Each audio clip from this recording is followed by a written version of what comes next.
Welcome to another episode of the Finding Serenity in the Midst of Chaos podcast. Today, we are talking about money and self-esteem. Well, you might be wondering, what has money got to do with self-esteem? So, this episode is especially for you if you never seem to have enough money, if lack of money is preventing you from living the life you desire and you don't value your impact in the world. And you will find this episode especially helpful because you will discover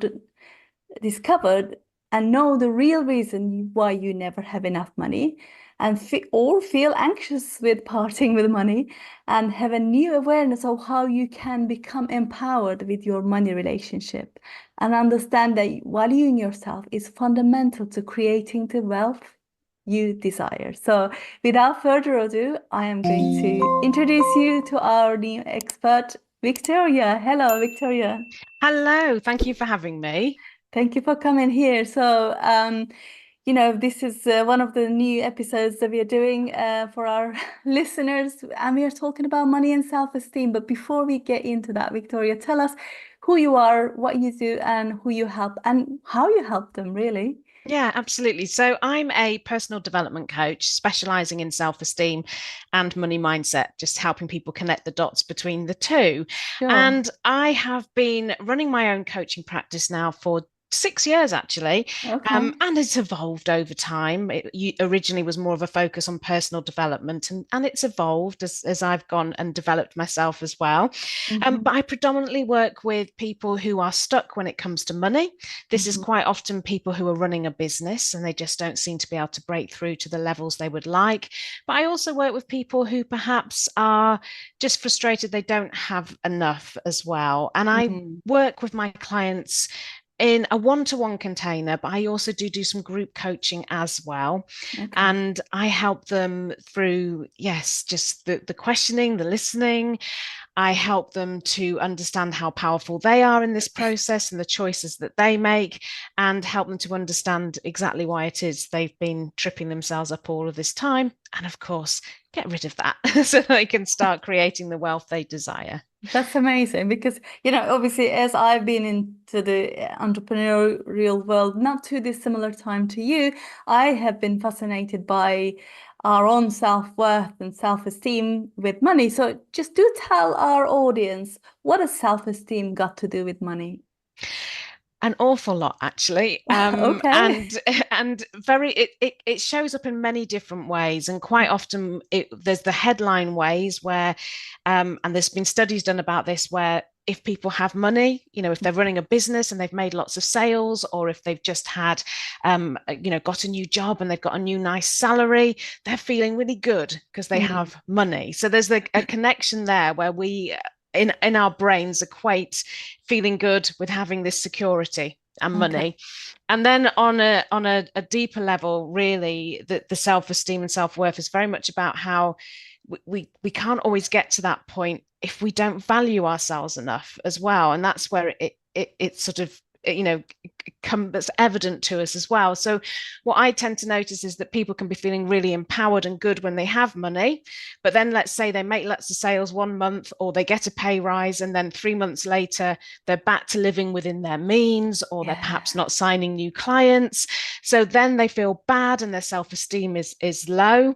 And then with the other situation I mentioned, it's all around really, if we don't value ourselves, how can we expect other people to value us? And because we Mm, live in a world where money is often is often the measure of yeah. that, we tie it up and make it mean a lot of different things for us. Yeah, that's interesting. I mean, to my mind, from where I'm standing and from the education that I've done, personal development in the past few years myself, it is a broken model, this is, in a way, because our self-esteem has to come from within us. It has nothing to Mm. do with what's external. And I see a lot. My son is just finishing the first year in his first secondary school, and it's everything is about what car are you driving and what trainers you're wearing, and it's all about external stuff showing off. And we are trying to instill in him that the wealth and the richness doesn't come from what you seem to be showing to the outside world, but what's inside of you. But Yeah, can you just maybe speak into that a little bit? Yeah, absolutely. You're so right. We particularly well, in careers and as entrepreneurs as well. It's all, get to the £10,000 month, the £20,000 month, and we hear all the time about how that's the measure of Yeah. success. But true true wealth is just this peace with money, and just Mm. knowing that you're going to be okay. Yeah. And yes, it's so easy, isn't it, to think we have to have all of these different things. And interestingly, as a money mindset coach, I have been asked quite directly before now, well, how come you don't have a better car? Which I think is hilarious. But I don't need a better car. My car is perfect. I work from home, my meetings are online. I Yeah. just need to take kids on little trips, and it's absolutely perfect. I could get a different one, but I don't need it. And I Yeah. think this is the whole thing, that we kind of get caught up and we think we have to have things. We think we have to show that we've reached different points. And unfortunately, when we're always in that race, we're not connected to ourselves and aligned to what we truly want. And interestingly, when I work with clients, quite often when we do some digging around that, they're like, well, I don't want those things. I don't want to go on that holiday, or I don't want, actually, when they look at what they want, it's very different from what Yeah. society has taught them. Yes. um, and of course, with our children, it's tricky, isn't it? Because we guide them as best we can, and then they go Yeah. out there and they meet other people with other Yeah. values, what have Yeah. you. So it's very much a values piece, and I think we often lose sight, and we just assume success has to look a certain way. Mm. And it really doesn't. It's success on your terms, but Yeah. we have to have the self-esteem, don't we, to be We, confident that actually, yeah, that's what I want. well, it is, but also, like you said, it requires quite a lot of inner peace and strength to say, well, I really don't want or don't need that sort of Mm, car, because what is it going to do? It just keeps draining your bank account, whilst it doesn't give you anything extra. Maybe the first few weeks it might, then after mm, that you're going to get used to it, as long as it gets you from A to B. This is what the argument, not the argument, but the discussion in our household is like, well, can we get a yeah, we can get a better car, we can go and pay cash tomorrow, but we don't want mm. to, because all we're doing is going to the school run every morning Yeah, and the absolutely. occasional holiday. So it's what it is, like you said, but yeah, but that peace has to come from within.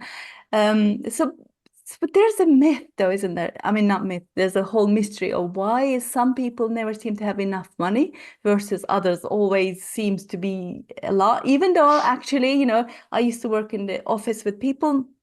We had similar sort of salaries.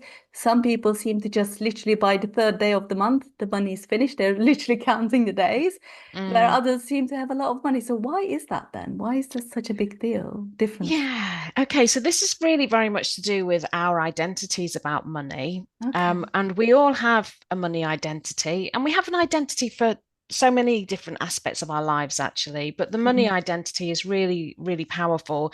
And this is exactly why you have people who can, as you say, be very similar amounts of money. And some people have the money's gone, and other people it lasts much longer for.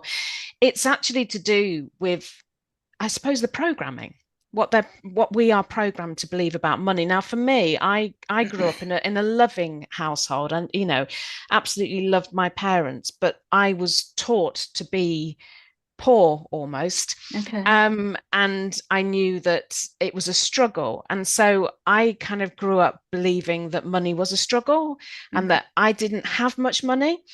And so I kind of, my brain wires that in as, this is my identity. And then it goes on to create my beliefs.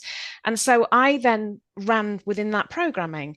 And so I never had any money. Yeah. And actually, early on in my career, I also had a lot of debt, because that was a pattern I saw. It was modeled to Okay. me that actually you had to be in debt. It was what grown-ups did. And so Wow. I kind of worked that programming. And we all have this very unique identity, and this is what plays out. This Mm. is what, and we don't always understand that. So, yeah, this is why someone can have money coming in and they literally spend it again. I mean, those examples are great around lottery winners. Yes. When you hear about someone who's won, an incredible amount of money, a life-changing amount of money, and they get revisited 2 years later, and They lost it all. it's gone. All the Yeah. money's gone, and they're Yeah. perhaps in debt. And it's Mm. because that is what that's what they believe. And I Mm. genuinely believe in cases like that, we need to have people working with these winners to say, right, we Yes. need to do some work around your identity as well. But that's an Mm. aside. But it's very much to do with what you believe to be possible for you. Mm. And we don't look at our money stories. Yeah. Yeah. I mean, We that's so just, true, yeah. isn't it? We any story we tell ourselves that comes from our beliefs, which we never question, Mm, is basically running our life as we do, isn't yeah. it? Whether it's about money, whether it's about who you become, what you achieve in life, and all of that. Yeah, Yeah, that's absolutely, absolutely. And I do think with the money ones that we don't really look at them because we just accept it. Well, we accept them all, don't we, in whatever area it is. But with money, it's mm, almost like if we've been taught that actually, your pay slip, your pay packet will never last the month, or everyone yeah, struggles for the last week of the month, then we're just going to accept that. yeah. But actually, that's not true. And we need to sort of bring awareness to what that identity is so that people can start thinking about how they can change that. Yeah. Yeah, I yeah. mean, I also heard, again, through my own educational money education stuff, people kind of push away more money coming into their lives with that. Can you speak into that at all? Yeah, absolutely. So yes, when we need to start first and foremost with this the money, being so peaceful and being Mm, at peace with money is so powerful. And when we're not aware of what our money patterns are or our stories, you're absolutely right. We can, get rid of it quicker, but we can also stop it coming to us. yeah, And it's that whole thing of just not not being the person who has the results yet, and we're being the person who is poor, or being the person who no one wants to work with, or being the person that never gets the pay rise. If mm, we're being that person, we're going to be blocking the money coming. And I see this a lot. We block opportunities. yeah, We block conversations, just so many things we block if we don't believe and shine awareness on the fact that actually, none of us are here to get by, and yeah, we can absolutely all enjoy a wealthy life. yeah. But yeah, it is something we block as well. It Absolutely. is. Yeah. Oh my God, there's so much we can talk about Oh, this yeah. money thing now. We got into getting into it, but it is true. And also, if we think about money as our best friend, if we keep telling our best friend, "Oh, you're never enough," it's so struggle to get you or whatever, you're gonna push that person away, aren't you? And the same thing applies to money in a way. Yeah. Oh, it absolutely does. And uh, what I like to encourage my clients to do is to actually personify money, because it helps them to really understand actually that money relationship they're in. Because you're Yeah. absolutely right. If your best friend knocked on your door and said, "Oh, hi, I really want to talk to you," you wouldn't just invite them in, walk them straight through the house, throw them out the back door, and shut the door, would you?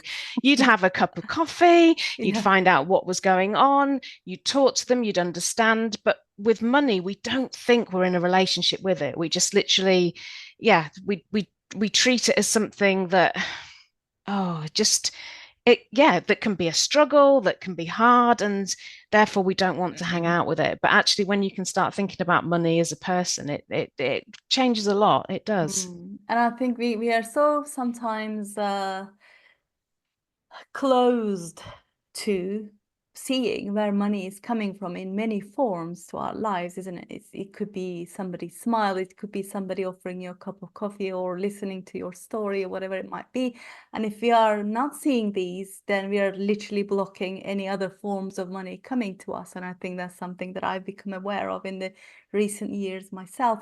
And one of the questions that my audience ask a lot because they are kind of in crossroads in life. They want to do something different and maybe step out of corporate and do something new. But then, of course, having been in corporate, having the paycheck and the salary, guaranteed salary in inverted commas every month and leaving that behind is something that they are very scared of. And so what would your word of advice be to them? Okay, it would definitely be to start with their money identity, because I imagine that the reason they've gone into that corporate career and had the safety and the security is because they probably heard messaging when they were very little around how you must get a good job for life and employment is, the answer to everything. And so they've then continued with that programming and they've gone into it, but they've become, as you say, aware that there's got to be more. And actually, I want to try something new. But then, as you say, they're then looking at what they believe is the only option, which is their pay packet every month. Yeah. So I would say that probably what they need to do is to really look at their money stories, to maybe reflect a bit and think about what they heard growing up and how it perhaps influenced the path that they're on now. And once you have that awareness, that's when you can start to do more with that. So, a great question is that true? And I think, as you've already touched on, our salary is just one way money comes to us. Yes. It's the way we're taught that money comes to us. It's the way we're told, get a good job, get a good salary, and you're okay. But there are other ways. And I think once you can open up your thinking, so you can see actually, well, this is why I've believed this. So we can start changing that narrative and actually then start opening up and thinking, well, how else can money come to me? And actually sort of ask, why is this important? Because we just get into the habit, don't we? We get into the habit with everything of spending the pay packet or believing that we need a certain amount. And so much more becomes possible. So I definitely start with those money stories and start looking at other ways that money arrives in their lives as well. I mean, I definitely relate to this sort of fear that people are having because I've been exactly where they are, and it took me 4 or 5 years to even come to terms with having to leave my job to do what I'm doing now. And it is definitely a story, but it's not going to be okay. It's all about these 4 walls, and it's not going to, is there even a life outside, let alone money and all of that? But and I think it's so important. You've said it a few times now, your identity, whether it's about money, whether it's about who you believe you are, what you're able to achieve, and your words, really, what stories are we telling? I can't afford it. We're always poor. We're always going to be money is hard to come by. Whatever those stories, what our words become our life, don't they? So being really mindful of what those are and asking more empowering questions, like rather than saying I can't afford this, because that you're shutting down the opportunity. How can I afford it? What else is possible? What else, can the money come from? Where else can it come from? Because when you open yourself to that possibility, then it's knocking on your door already you haven't seen, but now you get to see them. Yeah, absolutely. Yeah, I think that's really powerful approach is to ask yourself those questions. And as you say, just really be careful about the language you use. And I know it's hard, and as well, I'm guessing many people listening to this will also have children, and they'll arrive and sort of say, I want this, I need this, or why aren't we getting this? As you mentioned at the start, why aren't we getting a new car?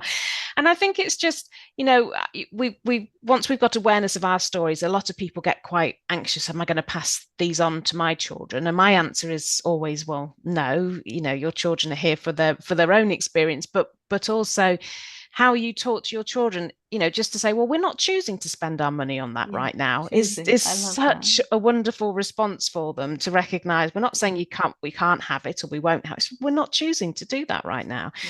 It's much more empowering. It is absolutely so much more empowering, and that's exactly what we've been saying to our kids for sure. But yeah, it is being aware of these, and hopefully with this episode we've brought a lot more awareness to my audience and your audience as well. And if they wanted to work with you more and wanted to find out more about you, where can they find you, Victoria? Well, I'm on LinkedIn. They'll find me Okay. there, Victoria Brennan. And I'm also on Instagram. And again, I think if you just Victoria Brennan on there, keeping Okay. it simple. Yeah. But yeah, I'm on Instagram and LinkedIn. They're the best places to find me. Perfect. Thank you so much for today, Victoria. Really love chatting with you. Whilst you're here, everybody, please be sure to subscribe to my channel so that you don't miss out on any of these beautiful interviews we've been having, and there is more to come. So yeah, thanks again, and we will speak to you. We'll see you in another episode. Thanks, Victoria. Thank you.